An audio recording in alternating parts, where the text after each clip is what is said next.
Pouring no to the death, yeah, he said it. Baltimore, Bodymore, what's the difference? Sipping new bottles like I'm Patrick Brewing. Get into it, time to be a favorite nuisance. Stone cold when I'm. Welcome back. Another episode, Body More Bottles, with your host, Bonzarelli, aka Micro.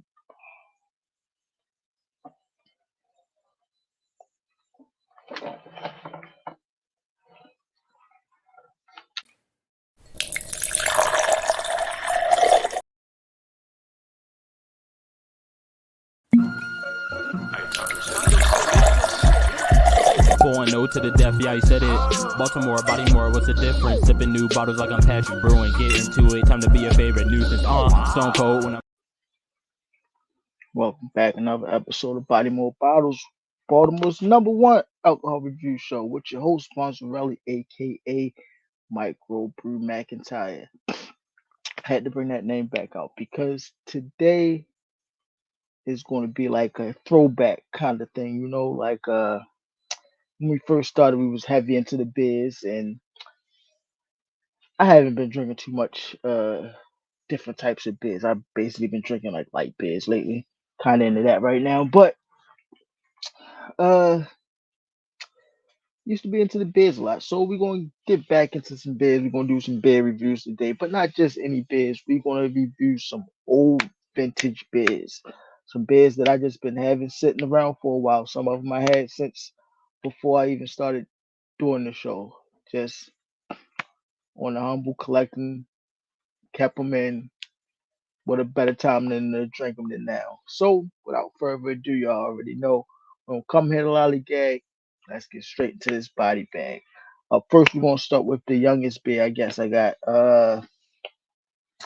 when did the full tilt close? In is that a year or two ago?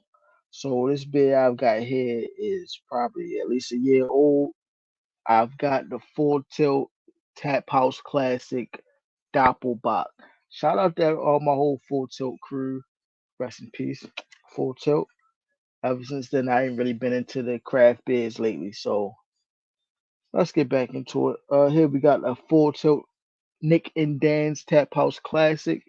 Shout out to Nick and Dan. The Tap House Classic was a series they did with just different styles of beers, pale ale. They had a shilling, things of that nature that they like, not specialty, just regular big classics. So, and shout out to my man,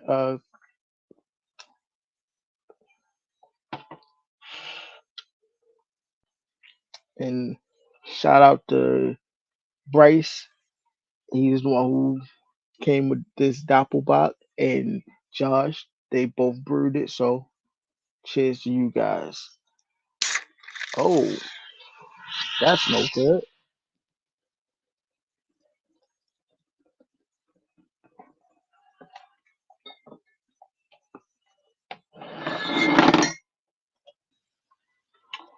All right. So, what just happened was I opened up the can a little bit, started fizzing out like you shake up a soda.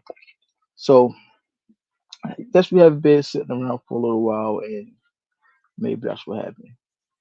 But we got that all cleaned up, and let's go for the pour.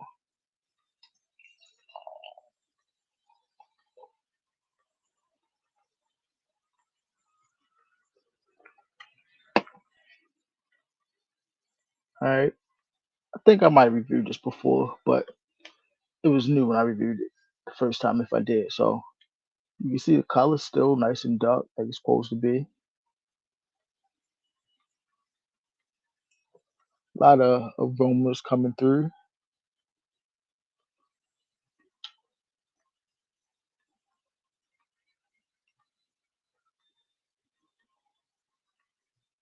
I want to say like a burnt banana kind of. Anyway, let's go on for the taste test. Cheers.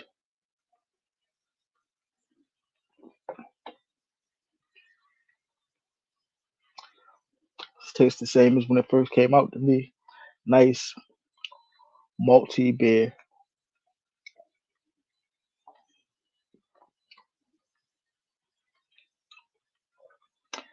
Nice, like roast flavor on that.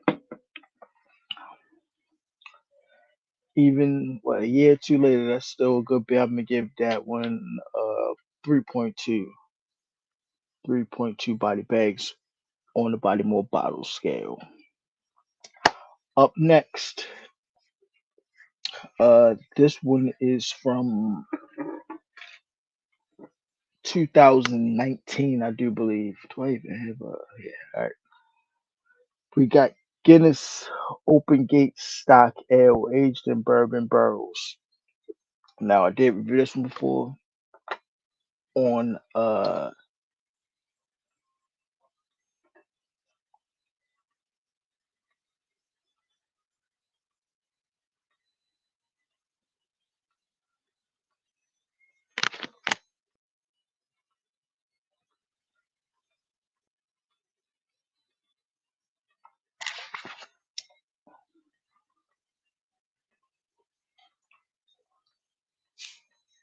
St. Patrick's Day episode.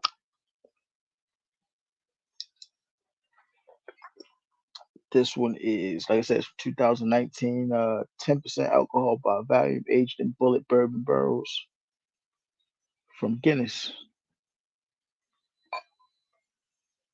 Guinness. It's Irish for beer. So you see there, nice dark color. It's did some research on this one.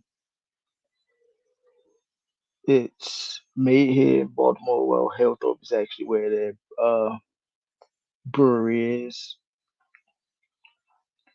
It's a stout aged in bourbon barrels for a few months, taken out, brewed in a barley wine style.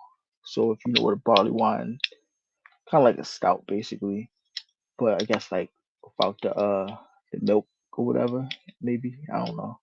So it's along the lines of a stout though, a little bit more on higher on the alcohol content. I do believe the barley wines are, but it's made with plenty of hops and aged in a barrel to help mellow it out. So kind of like blending two beers together. So color nice dark on the nose. Smells like some type of fruit, like a raisin or a prune or something. A little bit of like some toffee, like Cracker Jacks as well.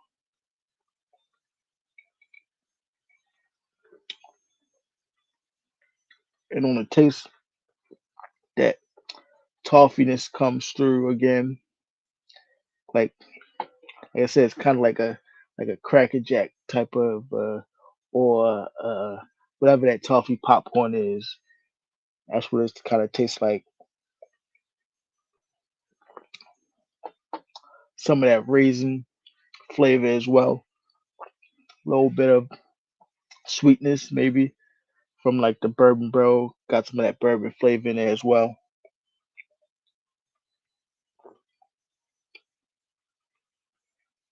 Yeah, that's about it. Like toffee, raisin, uh, vanilla. But overall, I think it's held up for a 5 year bid, and I'm going to give that a solid three body bags. And lastly but not least, on the agenda we have the beer that made me start holding on to beers because it says that it ages well on the label. We've got we've got Dogfish Head 120-minute IPA, the Imperial IPA. See there it says ages well, so this was what made me start holding on to beers. Like, hey, let me see how it's gonna taste in a few months, a few years. And I think this is from 2014 or 2016. It's somewhere here on a bottle, I believe.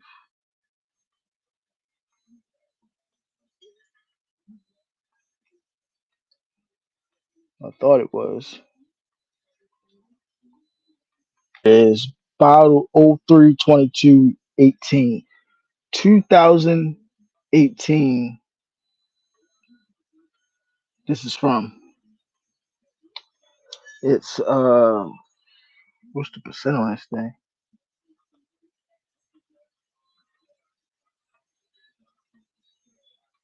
Don't even tell me on here. It might be on the box. Let's see if we can find out what the ABV is on 120.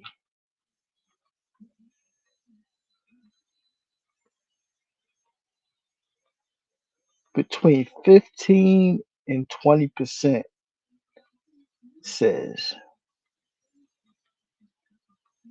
15 and 20% alcohol by value. A 4 pack of these is going for $40, $45. I'm saying that's crazy.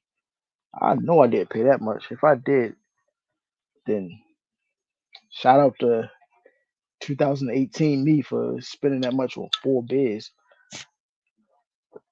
But let's go ahead, get it cracked open, get ourselves a pour. And we're gonna see how this 2018 beer holds up.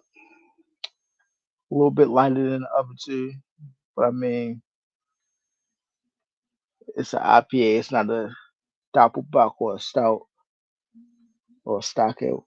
This is well heavy on the you can smell the alcohol in it. But you get that like prune raisin note coming through. It's going for a taste test. Cheers.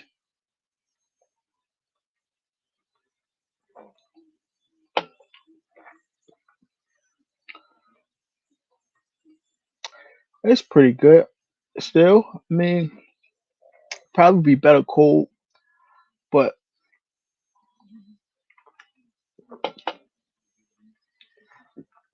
you can tell that it's heavy on alcohol content. Uh, more of those fruit notes coming through, like a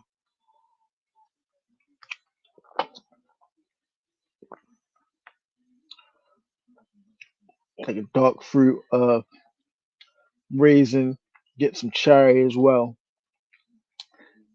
But mostly like that malt liquor heaviness from it, probably a high gravity type of thing there. But it's not bad. I definitely wouldn't spend $40 on 4 of those. If I did the first time, I won't do it again. I wouldn't spend $10 on that one. I mean, yeah, there's so many other beers that taste better. Now I'm going to give it a solid 2.8. Yeah, that's my least favorite of the night. But all in all, the vintage beers do hold up, I guess. So don't be afraid to hold on to your beers. If you try one, you like it, hold on to it, open it up in a year, revisit it maybe, or don't be afraid. Don't think that your beer's going to expire. Don't think that. I mean, it might. I don't know, but I've had these for over 5, 6, 7 years, 8 years, maybe even. So don't be afraid to hold on to your beers. Don't be afraid to think or don't think that your business is going to go bad. Put them in a nice spot, nice cool dark spot, probably on the fridge. They'll last you. Don't worry about it. You can drink them later. It's a good way to like time travel and go back and enjoy a beer that you had before and think about those times that you had when you was drinking a beer. That's how I like to remember my home full tilt. I drink some of the beers that I still have and think about the good times that I had while I was there. But I'm running low on full tilt beers now. I'm gonna have to start going to stores to see if I can find the last ones, if it's any available still. But it's been another episode of Body Mode Bottles. Y'all know what I'm here to tell you. Be safe but stay dangerous. Drink responsibly. And most importantly of all, body them bottles. Peace.